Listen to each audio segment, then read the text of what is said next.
Muito bem, agora a gente vai traçar aqui um pouco do arcabouço legal e os principais avanços com relação ao processo de convergência. A gente não pode deixar de citar a Lei 11.638, que é uma lei de natureza societária, que teve por objetivo alterar a Lei 6.404, a parte contábil da Lei 6.404. Essa lei já foi alterada, né, já sofreu alterações pela medida provisória 449, mas é uma lei que, de alguma forma, no cenário brasileiro, ela deu um impulso ao processo de convergência. Ela abriu um espaço e trouxe à baila, trouxe à discussão a questão da convergência para os jornais, para a mídia. Ela teve o seu propósito, embora seja uma lei societária, ela consegue ter alguma influência no mercado local, aliás, muita influência no mercado local da contabilidade. A criação do Comitê de Pronunciamentos Contábeis também é um ponto relevante, um fato marcante na história da contabilidade do país. Esse comitê está em conjunto com outras entidades, como a exemplo da CVM, produzindo seus pronunciamentos, e esses pronunciamentos estão, quando não alinhados, estão muito próximos das normas internacionais de contabilidade.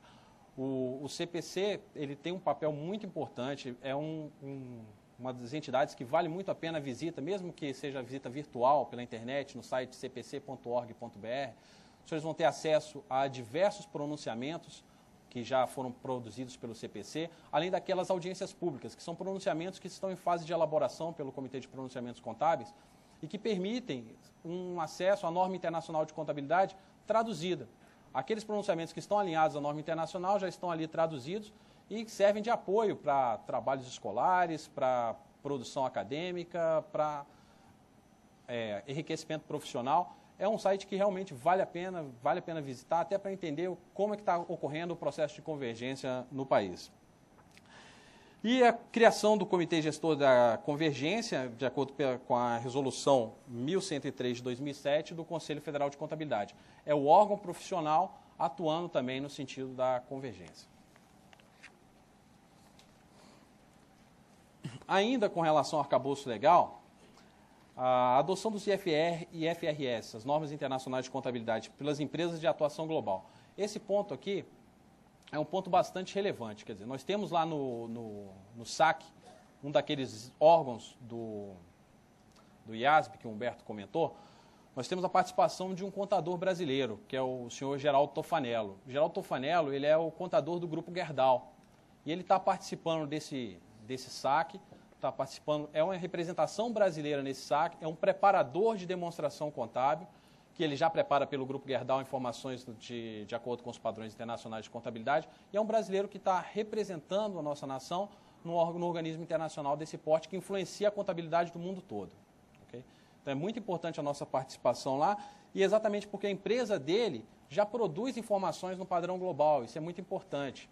Okay? Então essa atuação dessas empresas, de alguma forma, contribui para o nosso processo aqui, que ainda, na nossa visão, é bastante incipiente. A convergência, a adoção de padrões internacionais de contabilidade no Brasil ainda está começando, como a gente pode ver. Além disso, o Banco Central, com uma outra ação marcante no nosso cenário legal, o Banco Central já adota os padrões internacionais de contabilidade na sua própria demonstração. O Banco Central ele publica suas demonstrações contábeis, ele elabora e publica suas demonstrações contábeis, elas estão disponíveis no site, e nessa publicação, nessa elaboração, ele já adota padrões internacionais de contabilidade.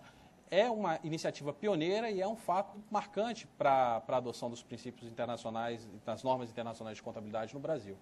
Okay? Comunicado e informação.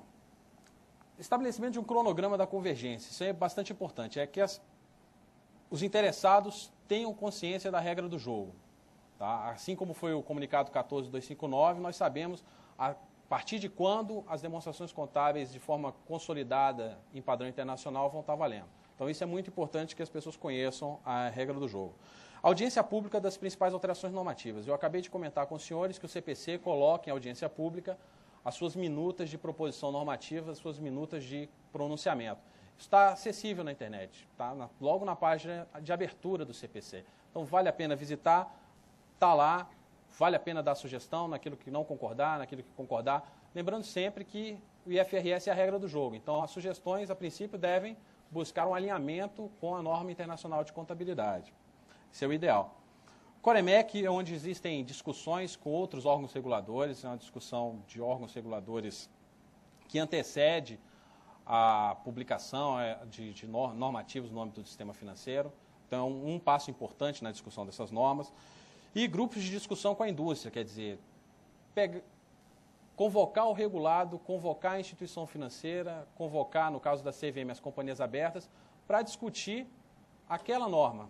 Tal norma deve sair em tal data, discutir uma discussão prévia com relação a essa norma. Isso acontece com alguma frequência. Nós temos alguns grupos de discussão, a Silvia participa a BBC, a BBI, alguns outros grupos que, antes da publicação das normas, ofertam sugestões para o alinhamento, melhor momento de adoção da norma, de publicação da norma, para que a gente possa levar isso, subsidiar a diretoria colegiada em seu processo decisório. Com relação ao treinamento e desenvolvimento, estabelecimento de grupos técnicos para desenvolvimento e estudo dos IFRS, isso é uma questão bastante importante. Implementação de um programa específico de capacitação, quer dizer, IFRS não dá para... ele pressupõe o conhecimento de contabilidade básica, ele pressupõe o conhecimento de contabilidade avançada, ele pressupõe um conhecimento prévio de contabilidade. Então, quer dizer, os treinamentos em norma internacional de contabilidade, eles são treinamentos bastante específicos. Então, não são treinamentos de 20 horas, de 30 horas, que vão resolver e vão transformar a pessoa num especialista em normas internacionais de contabilidade. É necessário, sim, um aprofundamento especializado, uma espécie de imersão naquelas normas, que vão conseguir fazer com que a pessoa tenha um melhor acesso a essas normas. Até porque são normas bem diferentes das normas que nós estamos acostumados, né? Não tem aquele formato de código, como é o nosso Código Civil, como é a nossa Lei 6.404, como é a 11.638. São normas que estão mais baseadas em princípios. Então, tem algum caráter de subjetividade e de julgamento que pressupõe do contador uma experiência, uma bagagem anterior. Por isso, o treinamento nessa área é um treinamento bastante especializado. Além disso, a participação em fóruns nacionais e internacionais de discussão técnica. A participação em eventos como esse que os senhores estão participando hoje, em outros eventos relativos à convergência, à adoção de normas internacionais de contabilidade, à adoção de pronunciamentos do CPC, isso é uma constante. Tá? Não só para os senhores, como para a gente aqui no Banco Central. O tempo todo nós temos que estar participando desse tipo de evento, porque, como o Humberto e a Silvia colocaram antes, nós estamos tentando atingir um alvo móvel, quer dizer, as normas internacionais de contabilidade, elas estão sendo alteradas. A partir do momento que a gente está aqui produzindo normativos para se alinhar com as normas internacionais de contabilidade, as normas internacionais de contabilidade estão avançando.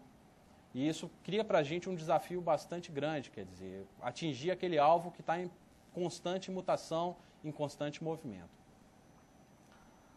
Enforcement. Com relação a isso, nós temos que ver a garantia e a qualidade das informações, preservando a confiabilidade e a preparação das demonstrações financeiras, por meio de revisão e aprovação. A observância do prazo limite de 2010, quer dizer, 2010 para a gente é considerado um prazo limite, um prazo sério para a adoção dos padrões internacionais de contabilidade de forma consolidada.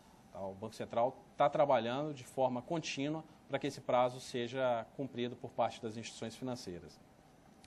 E garantir a consistência na aplicação dessas novas normas. Quer dizer, não adianta nada a gente trazer a norma nova se ela não for consistente, se ela não for confiável. A gente vai ter que trazer essa norma para o nosso ambiente legal e as informações produzidas a partir desse conjunto de normativo de IFRS têm que gerar informações consistentes e informações de confiabilidade. Aí nós temos aqui as principais ações recentes do Banco Central. O Banco Central tem editado, ao longo dos últimos anos, um conjunto normativo que visa alcançar essas normas internacionais de contabilidade. Está sempre buscando um alinhamento com essas normas internacionais de contabilidade. Os senhores têm aí no material dos senhores uma lista, acho que são 3 slides com relação a isso. Eu vou só passar um pouco mais rápido para a gente ganhar tempo, mas eu gostaria de destacar aqui a 3533 e 3534, que tratam de baixa de ativos, a 3535, que trata de provisões e contingências, que são normas já bastante próximas da norma internacional. E aí os senhores podem acompanhar as demais no material dos senhores. passar. Esse gráfico aqui é um gráfico bastante interessante, que ele permite que a gente visualize o que o Banco Central está entendendo, que nós aqui no Departamento de Normas estamos entendendo, como o impacto do normativo internacional no sistema financeiro e a sua complexidade. Então, nós estamos tentando relacionar aqui a complexidade da norma internacional com o impacto que essa norma internacional pode trazer para o sistema financeiro. No caso de bancos, os instrumentos financeiros são certamente um dos itens de maior relevância, um dos itens que geram um maior nível de discussão. Então, por isso que, se a gente olhar o gráfico, a ponta do gráfico, aquele item que é considerado o mais complexo e o de maior impacto para as instituições do sistema financeiro é exatamente o IAS 39, que trata de instrumentos financeiros. É um ponto nevrálgico para as instituições financeiras, é um ponto nevrálgico para a gente aqui no Banco Central. A gente entende esse pronunciamento como um dos pronunciamentos mais relevantes e que realmente vai trazer mais trabalho, tanto para as instituições quanto para a gente. Mas isso não é uma particularidade nossa, né? A gente tem que destacar isso, porque foi assim no mundo inteiro. É um pronunciamento que, para ser elaborado no próprio IASB, foi um pronunciamento bastante complexo, foi um processo de aprovação bastante complexo, com muitas discussões, tá? E muitas dessas discussões não foram unânimes dentro do IASB. Então, é um pronunciamento que vai trazer, tanto para a gente aqui no banco, quanto para os senhores preparadores de balanço, analistas, auditores, muito trabalho. Tá?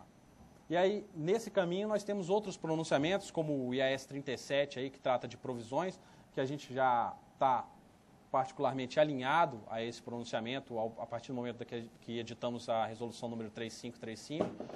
Então, ele não deve gerar assim tanto impacto, e os outros pronunciamentos. Vale a pena fazer um cotejo entre esse gráfico e as normas internacionais para verificar qual tema que trata cada uma delas, principalmente essas de maior impacto, porque são realmente aquelas que vão nos obrigar a estudar um pouco mais. Ok? Pode ficar. Aí nós temos também uma preocupação com aquelas instituições que são consideradas instituições de menor porte. Como tratar as instituições de menor porte, que a princípio possuem menor capital, possuem pessoal, menor quantitativo de pessoal, menos recursos para investir, como nós vamos dar o mesmo tratamento que nós damos para um banco de grande porte, para uma cooperativa de crédito? Essa é uma preocupação que nós temos aqui no Banco Central. Aí, tem como exemplo, eu gosto de citar como exemplo, a demonstração de fluxo de caixa. Quando o Banco Central passou a exigir a demonstração de fluxo de caixa para as instituições financeiras, houve um corte, se não me engano, em R$2 milhões, patrimônio de R$2 milhões. Até o patrimônio de R$2 milhões, as instituições não estão obrigadas à publicação desse demonstrativo, e a partir de R$2 milhões, as instituições passam a ser obrigadas à publicação da demonstração de fluxo de caixa. Isso aí demonstra uma preocupação que o Banco Central tem com o custo que as instituições vão enfrentar para a preparação das demonstrações contábeis em padrões internacionais. Quer dizer, nós não podemos onerar demais também as instituições de menor porte. Na outra ponta, nós também não podemos deixar de exigir informações de qualidade dessas informações, porque são instituições que captam depósito de alguma forma, elas trazem risco para o poupador, trazem risco para aquelas pessoas que têm o seu dinheiro, a sua poupança, os seus recursos investidos nessas instituições. Então, nós temos que olhar esse trade-off, quer dizer, o tempo todo analisar a quantidade ideal de informações que nós vamos exigir desse tipo de instituição, em contrapartida com o risco que essas instituições estão oferecendo para o poupador, para o depositante, para aquelas pessoas que têm algum tipo de ligação com essa instituição.